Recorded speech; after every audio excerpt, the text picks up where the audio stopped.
I kept hearing students talk about this app that solves homework in seconds. Just snap a picture and boom, answer done. It sounded almost too easy. So I tried Gauth AI myself to see, is this thing actually accurate or just another shortcut that backfires?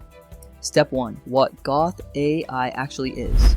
Gauth AI is basically an AI homework helper. You take a photo of a question, it reads the text, runs it through AI and built-in solvers, then gives you an answer with steps.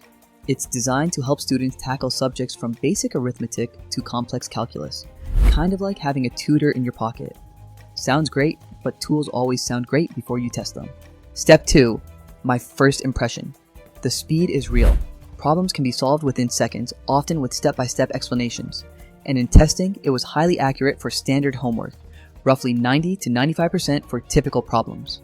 At this point, I thought, okay, this might actually be useful. Step 3. Where things get tricky. Here's the honest part, it's not perfect.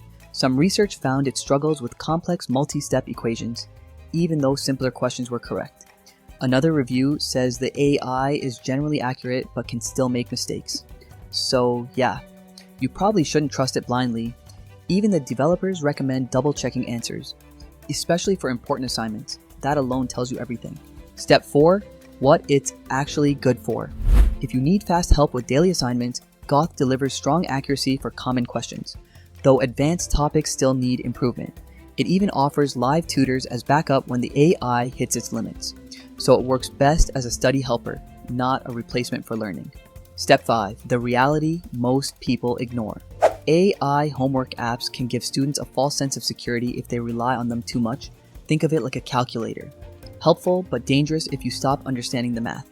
Final thoughts. So, can Gauth AI actually solve homework accurately? Most of the time, yes. Every time, no. Use it to learn faster, check your work, or get unstuck. But don't shut your brain off and copy answers, because the smartest way to use AI is still thinking for yourself.